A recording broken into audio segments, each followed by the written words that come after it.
Bienvenidos a la clase de Hechos. Soy muy bendecido para estar contigo hoy y espero que durante este curso que podemos cubrir información sobre este libro tan importante del Nuevo Testamento, el libro de Hechos de los Apóstoles. Que Dios les bendiga hoy y espero que podamos aprender juntos más de la palabra de Dios. Hoy vamos a tratar de cubrir cosas de introducción. Vamos a mirar al fondo el contexto histórico, tal como el contexto literario del libro de Hechos, para darnos una mejor idea de lo que vamos a ver durante la clase en el texto que vamos a cubrir con Hechos. Aquí tengo en la pantalla lo que vamos a ver durante esta primera parte, durante la introducción. Vamos a mirar al autor, la fecha de que fue escrito, los temas principales, el propósito y también unas cuestiones de la hermenéutica que vamos a ver que es muy importante también en el estudio de Hechos. Y finalmente voy a darles un bosquejo que vamos a usar durante el curso. Bueno, el libro de Hechos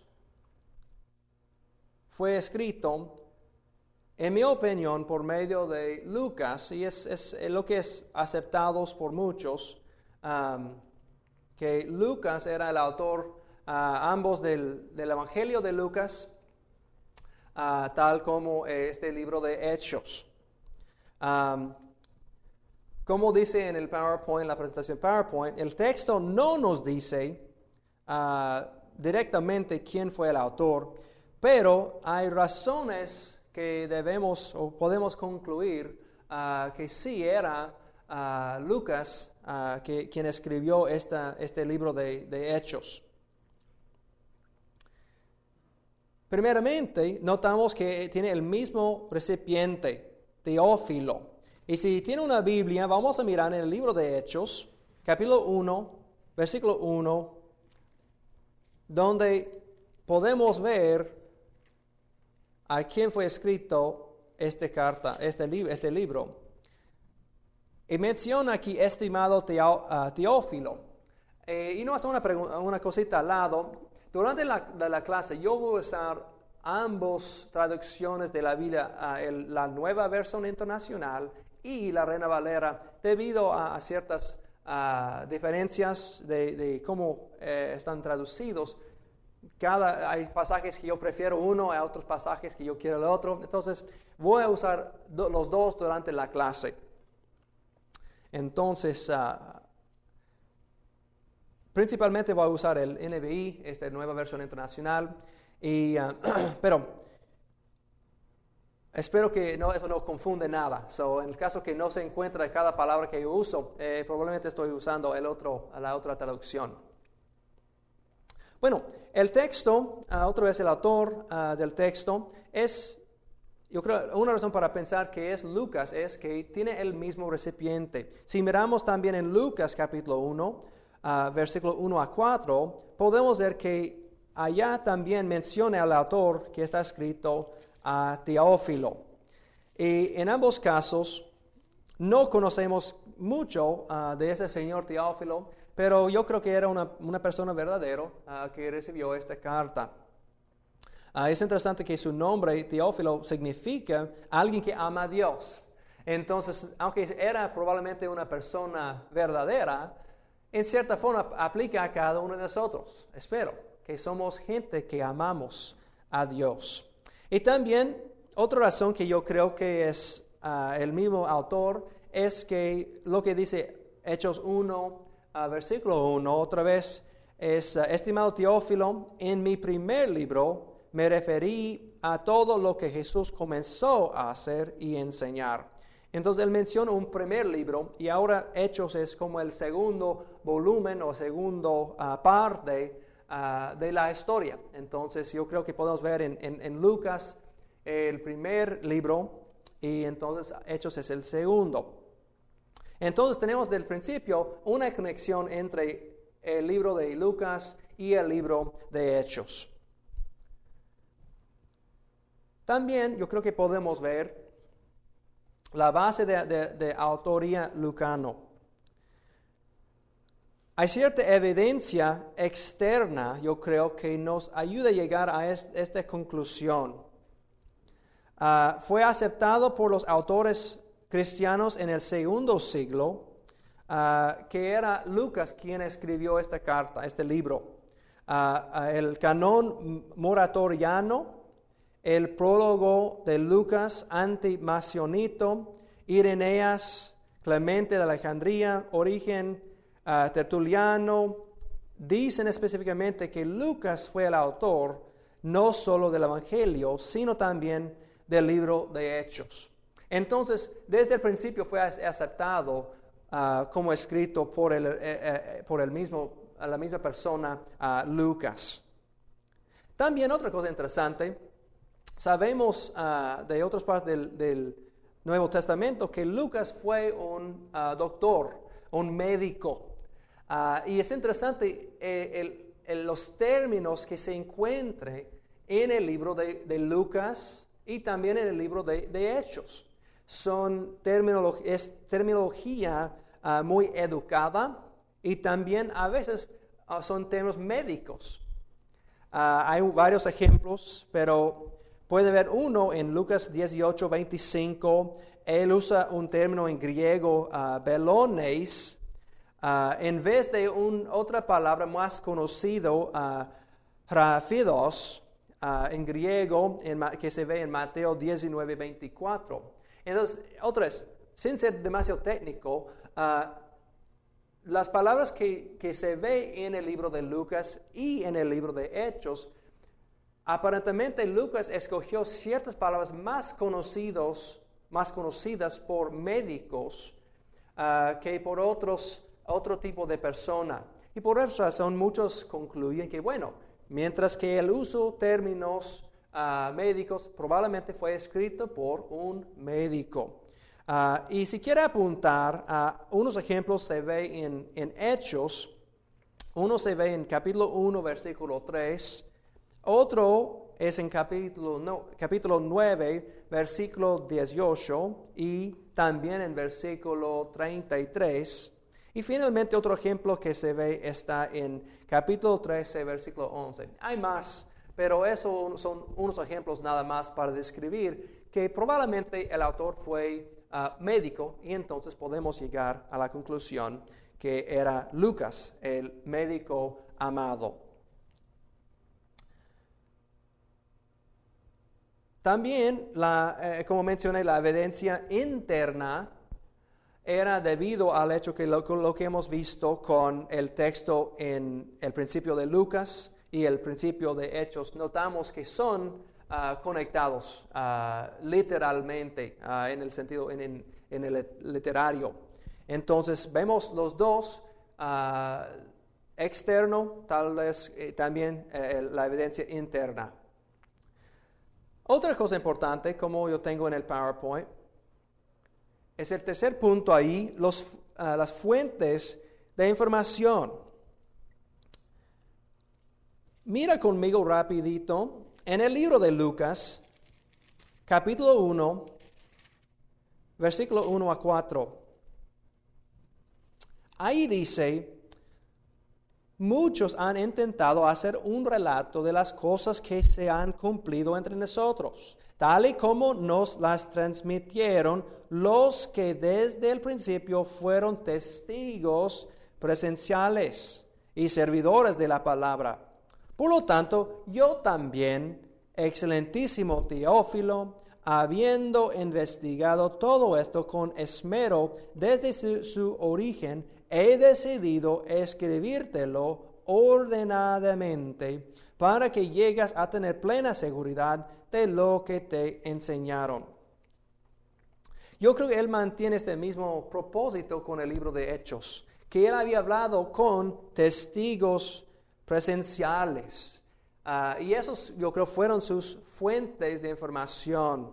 Por ejemplo, en el libro de Hechos, podemos ver que había hermanos en Jerusalén que probablemente podían dar información al hermano Lucas en capítulo 21 de Hechos. Leímos ahí que él acompañaban a Pablo cuando Pablo regresó a Jerusalén en capítulo 21 de Hechos y probablemente Lucas estaba con él.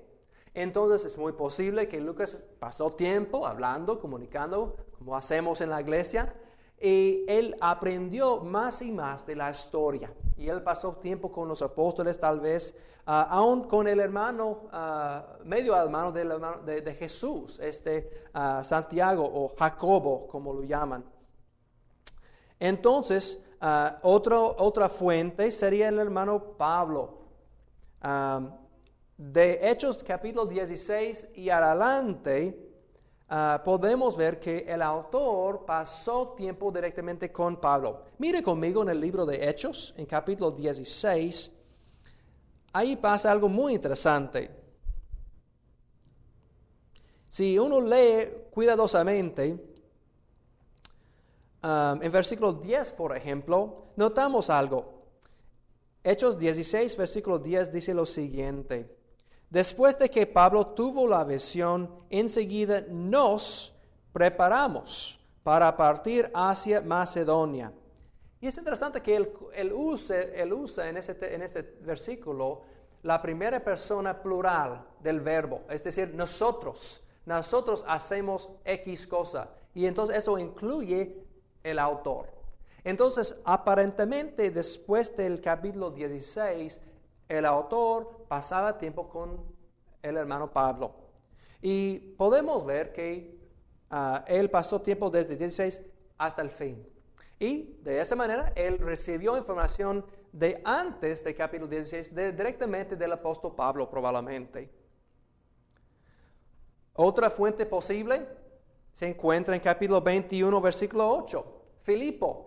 Si recuerda lo que Filipo hizo en capítulo 8 de Hechos, tal vez él relató eso al hermano Lucas en capítulo 21.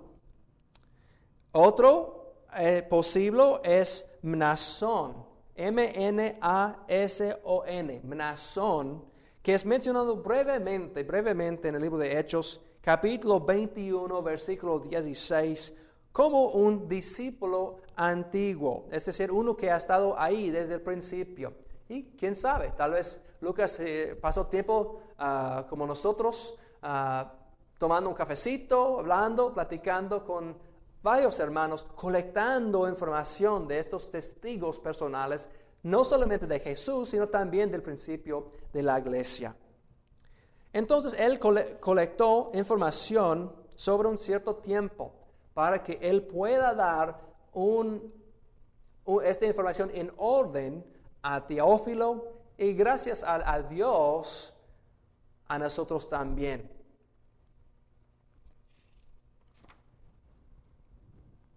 Bueno, llegamos al segundo punto, la fecha, cuando fue escrito este libro de Hechos.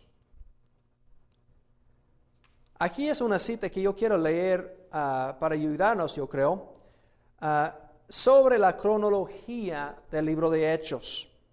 Dice, algunos hechos históricos que ayudan a fijar una cronología del libro de Hechos son, 1, la hambruna que hubo durante el reinado de Claudio.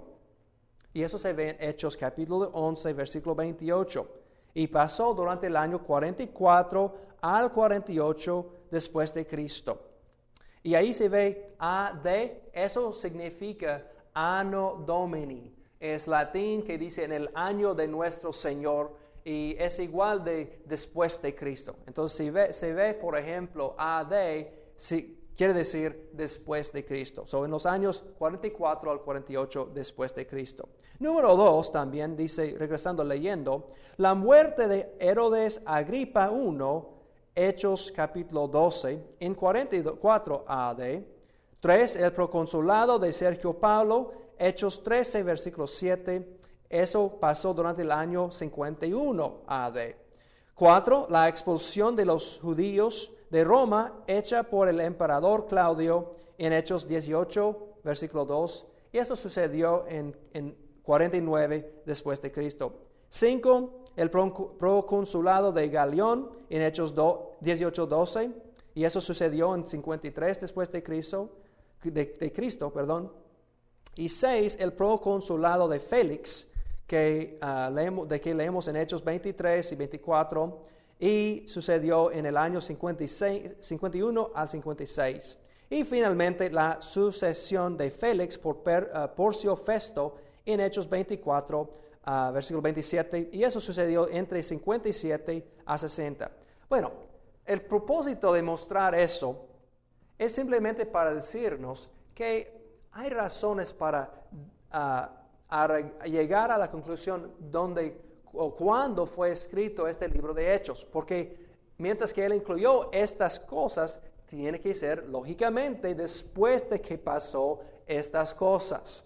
Entonces, estos son como claves en que podemos decir que, bueno, eso sucedió en este año, esto en otro. Entonces, tiene que estar después de tantas fechas claves.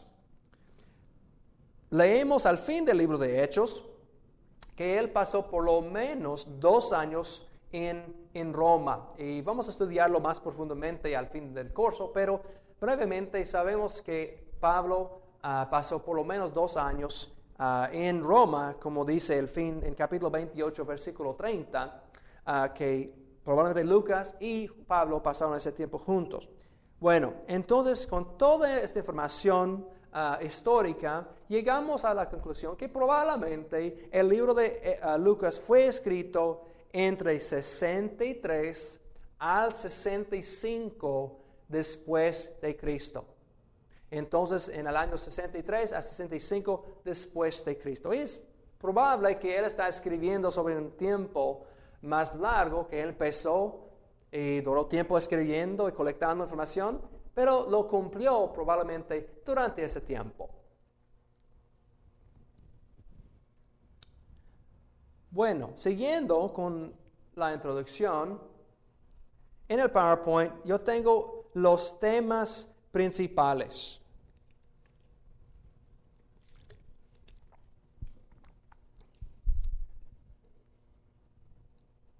Yo creo que el autor Lucas, por medio del Espíritu Santo, incluyó ciertos temas muy importantes para nosotros en el libro de Hechos.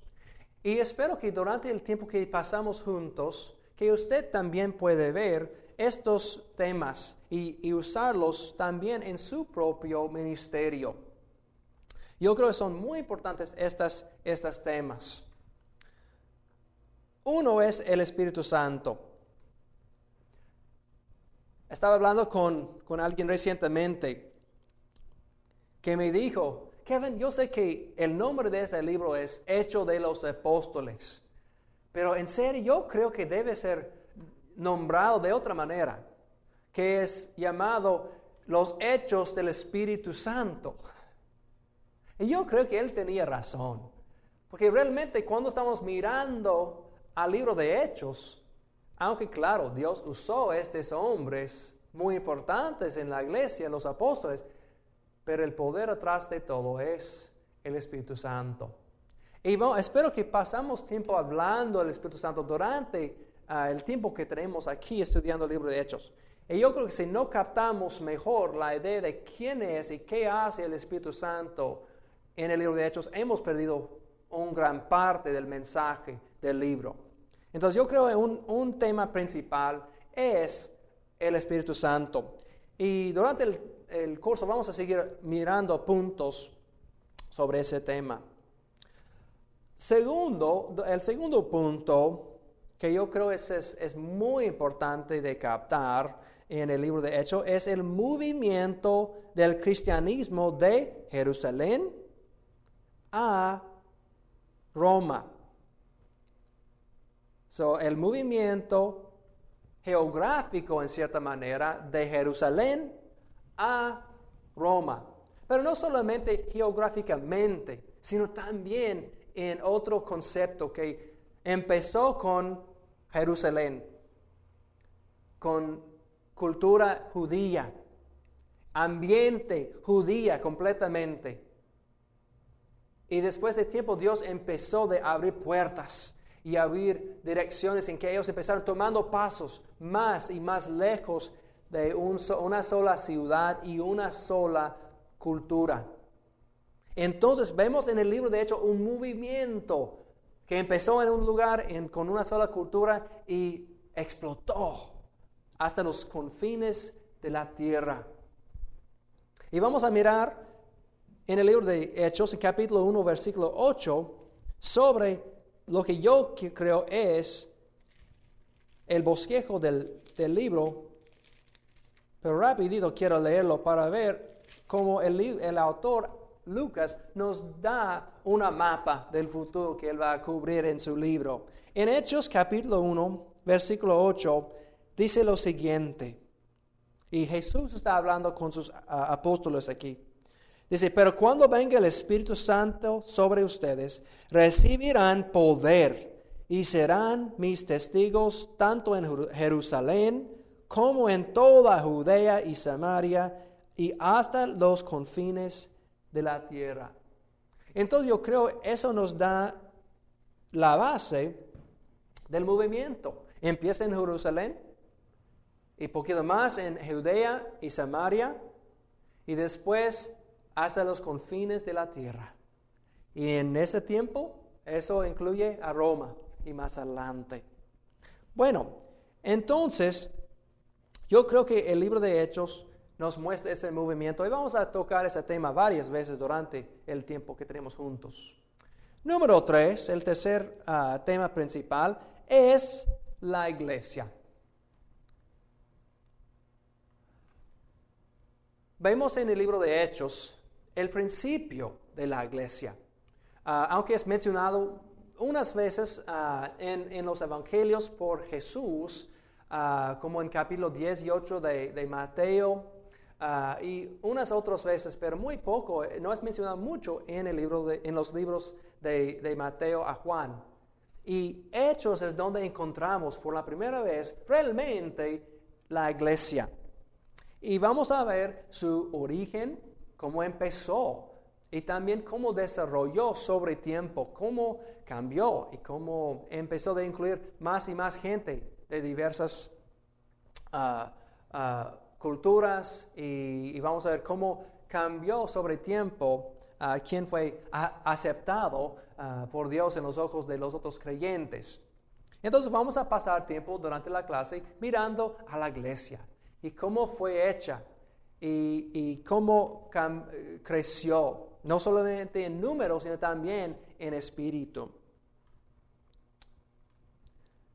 Otra cosa importante es el cumplimiento de profecías mesiánicas. El cumplimiento de profecías mesiánicas. Vamos a ver eso principalmente en los primeros capítulos. Porque otra vez vamos a ver que de capítulo 1 hasta el capítulo como 8, el autor se enfoque en los judíos. Y vamos a ver que ellos esperaban un Salvador, el Cristo, el Mesías. Y vamos a ver cómo el autor describe, bueno, sí, estamos esperando el Mesías, pero había venido. Jesucristo es el Mesías. Ya inició a reinar y ya está en su trono. Y él vamos a usar muchos textos del Antiguo Testamento para probar que de veras es el Mesías que fue prometido desde el principio. Desde Génesis capítulo 3, versículo 15 y adelante, por medio de la vida de Abraham y de Moisés y los profetas. Y en el libro de Hechos vemos pruebas que describe quién es el Mesías y describe que Jesús es este Mesías. Otro tema importante quiero mencionar es la inocencia de los cristianos.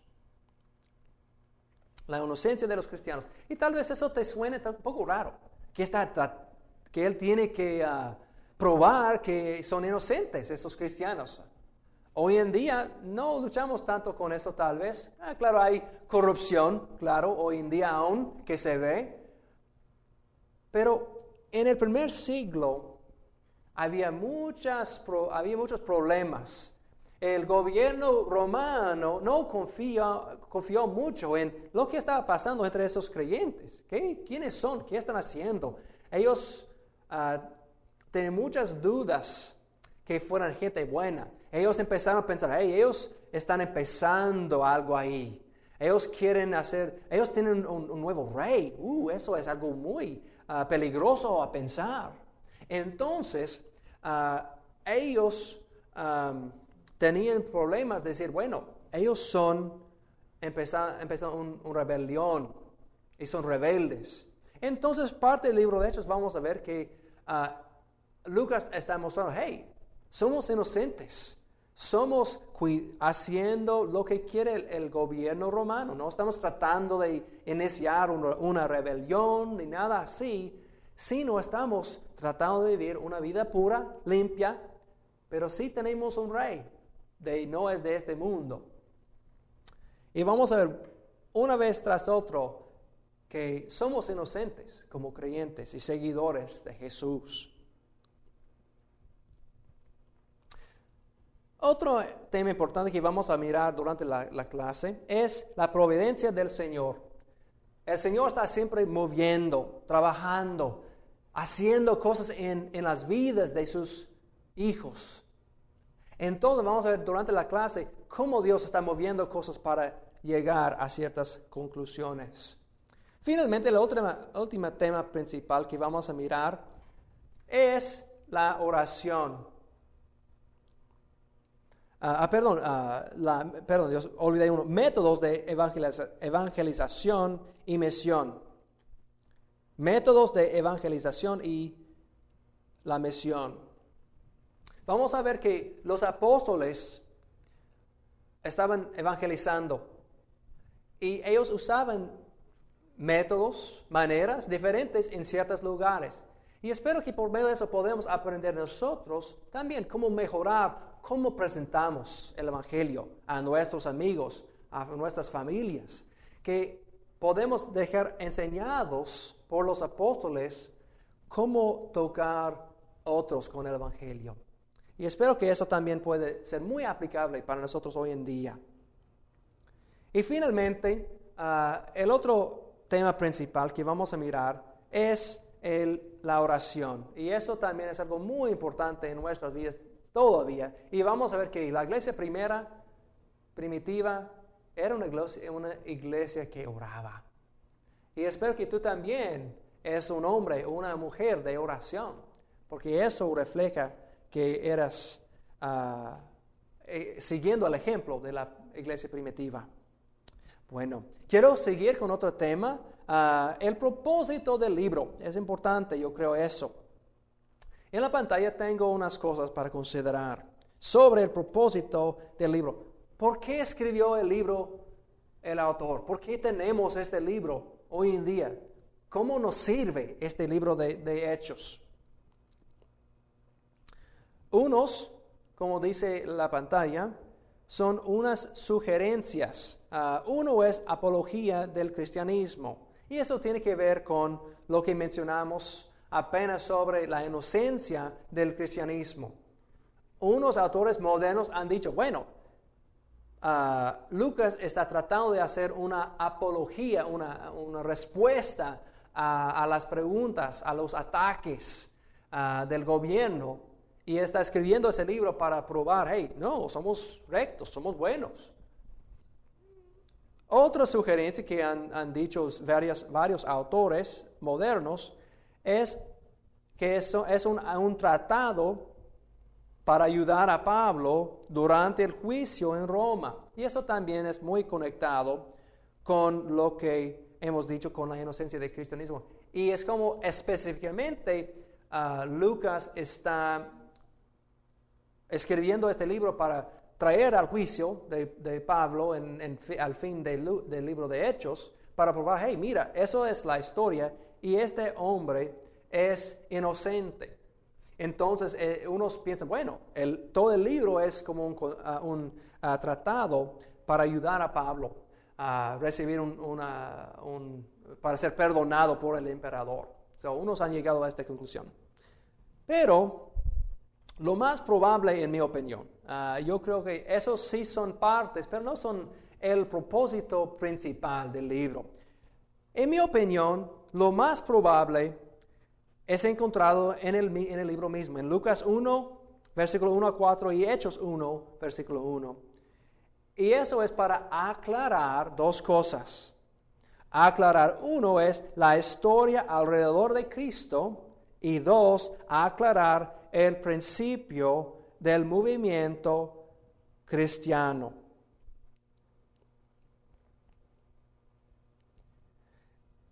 Cuando un método muy importante que necesitamos mantener nosotros cuando estamos estudiando la Biblia, en cualquier libro, es cuando el libro nos dice algo, debemos seguirlo. Si el autor expresa por qué está escribiendo, debemos decir, bueno, ok, gracias, lo acepto. Entonces aquí en Lucas capítulo 1 a 4, el autor mismo dice, estoy escribiendo este libro con tal propósito, para darte a ti, Teófilo, algo histórico que tú puedes probar de lo que has oído. Y yo creo que también nosotros podemos decir, bueno, Lucas está aclarando a Teófilo y también en segunda parte a nosotros, ¿qué es el propósito? Es principalmente histórico, para darnos algo en orden de la historia. Simplemente diciéndonos, hey, eso es lo que sucedió.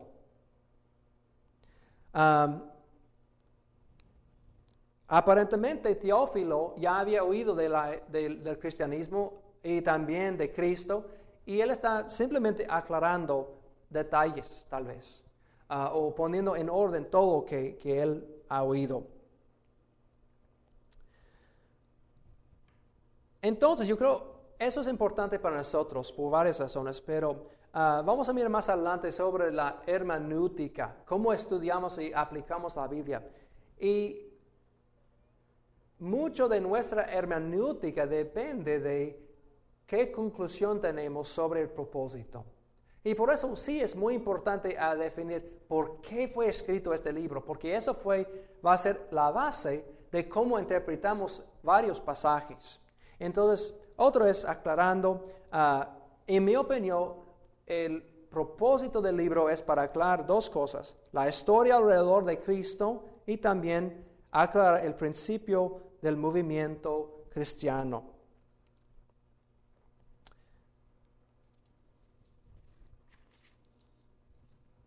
En los minutos que tenemos todavía hoy, quiero terminar sobre esta pregunta o sobre esta cosa de cuestiones de la hermenéutica. Otra vez, esta palabra está tal vez grandote, hermenéutica, y quiere nomás decir, hermenéutica simplemente es el método de aplicar lo que estudiamos. Es el método de que yo leo un texto y lo digo, bueno, este texto quiere decir esto para nosotros en la actualidad. Entonces, la hermenéutica simplemente es el método que usamos para interpretar la Biblia. Y es interesante que literalmente es derivada de la palabra griega que quiere decir traducir. Entonces, cuando estamos hablando de hermenéutica, estamos hablando de, bueno, tenemos un libro, tenemos un texto, pero necesitamos aplicarlo para nuestra situación hoy en día.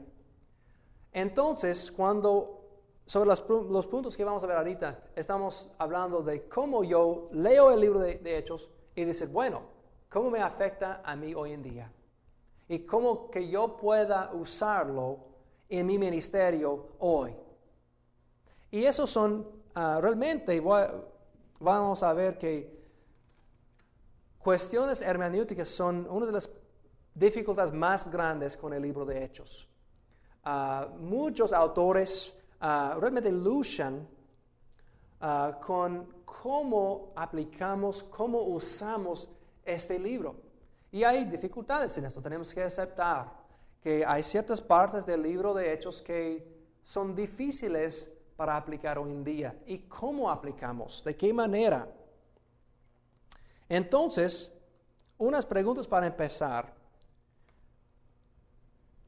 Como dice en la presentación de PowerPoint, hechos, normativos o descriptivos. Y cuando yo menciono hechos, estoy hablando de lo que vemos en el texto. Leemos sobre muchas cosas que sucedieron, muchas cosas que pasaron. Leemos que unos se levantaron para orar o para hablar. Y leemos de historias sobre Pablo cuando él viajaba por barco. Y leemos de muchas cosas que sucedió. Y la pregunta principal del libro de Hechos es, bueno, ¿incluyó Lucas este detalle en el libro de Hechos para darnos un ejemplo que debemos seguir? ¿O es simplemente diciendo lo que sucedió? Entonces, eso es muy importante para aún considerar. Porque todo en el libro de Hechos no es ejemplo, yo creo. Es decir, no es todo lo que tenemos que seguir, o si no, estamos desobedeciendo al Señor. Creo que hay unas cosas que debemos seguir. Hay ejemplos, en mi opinión, en el libro de Hechos. Pero al mismo tiempo, hay muchos detalles que realmente Lucas incluyó simplemente porque él está, como hemos dicho con el propósito, está dando en orden la historia sobre la vida de Cristo y el principio y desarrollo de la iglesia. Entonces, la primera que yo quiero que ustedes queden o mantengan en su mente es eso. Es lo que estoy leyendo aquí en Hechos, escrito con el propósito de ser un ejemplo, o es simplemente dándome información. Es normativo, es decir, es algo que yo debo hacer, o descriptivo, es algo que simplemente que puedo hacer, o que ellos hicieron por lo menos. Eso es una pregunta muy importante, es un clave para tu aplicación del libro de Hechos. Y espero que durante la clase podamos ver ejemplos, podemos ver ocasiones sobre ese tema. Una cita que yo encontré que yo creo es muy interesante. Dice, sin que las Escrituras nos dice explícitamente que tenemos que hacer algo, lo que es solamente narrado o descrito no funciona de una manera normativa, sin que pueda ser demostrado por otra base que el autor tenía planeado que funcionara como normativo. Y eso viene de un libro por Fee en página 106. Y yo voy a incluir al final de ese curso una bibliografía con todas las citas que uso. Pero como este señor dice, yo creo que es importante que sin que las Escrituras nos dice explícitamente que tenemos que hacer algo, lo que es solamente narrado o descrito no funciona de una manera normativa. Y eso yo digo con mucho cuidado, porque eso también es algo que podemos meternos en muchas preguntas. Y espero que durante la clase podamos ver ejemplos de cómo aplicamos eso.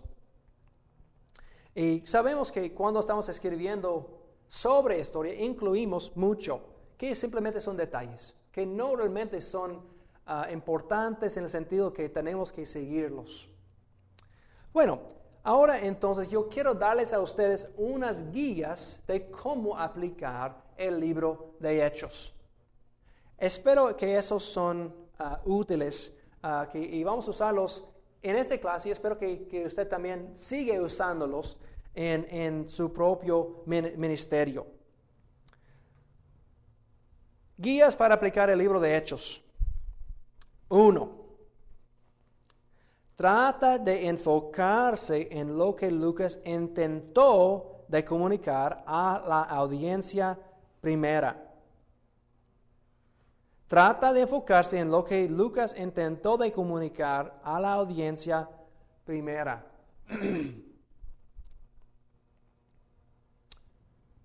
Yo sé que como predicadores, nosotros a veces nos interesa a buscar lo que está poco escondido, porque queremos aparecer que tenemos algo nuevo para compartir.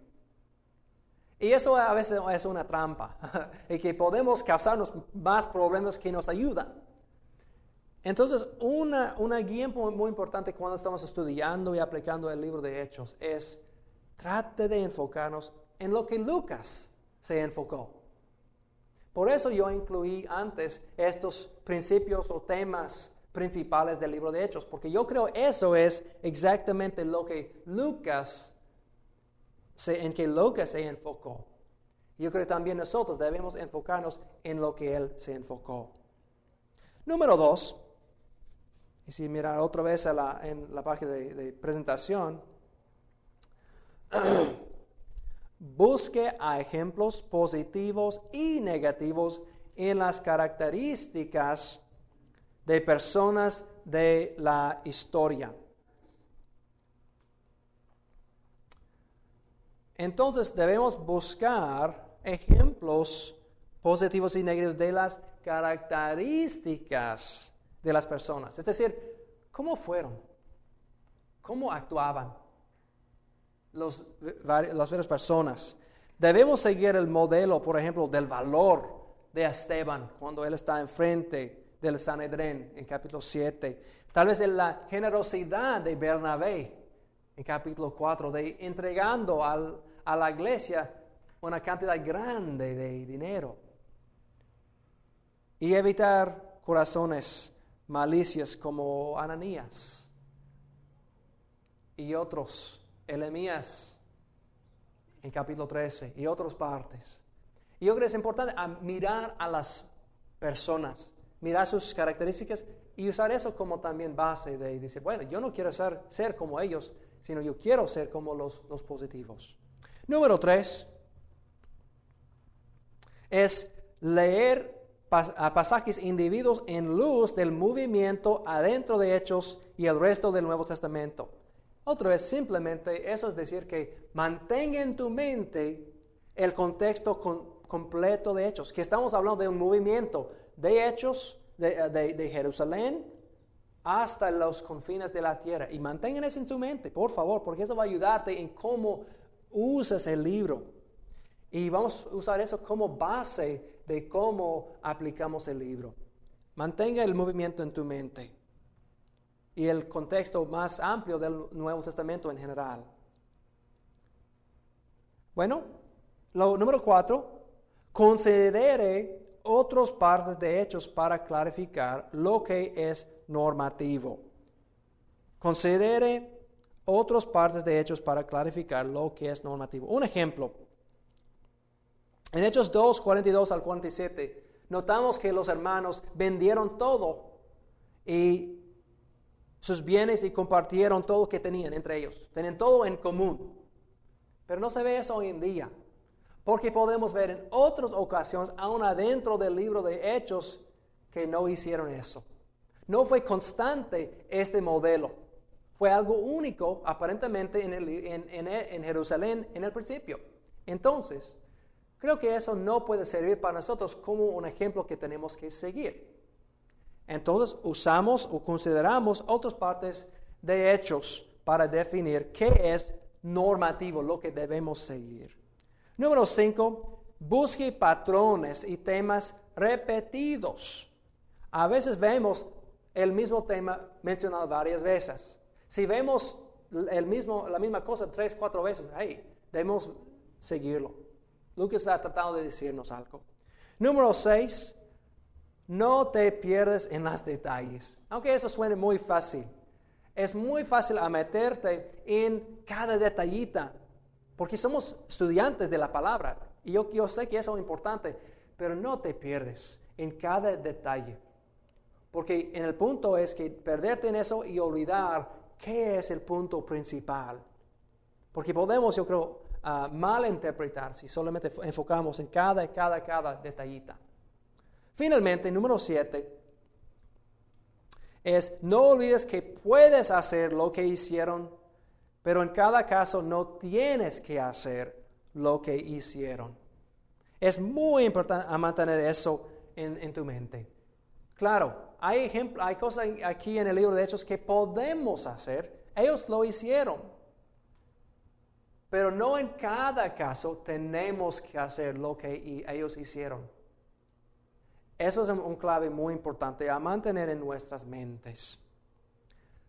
Bueno, hermanos, yo creo que estamos concluyendo esta primera parte de la introducción del libro de Hechos. Y vamos a considerar más adelante en la clase que entra. Que Dios les bendiga y nos vemos la próxima vez.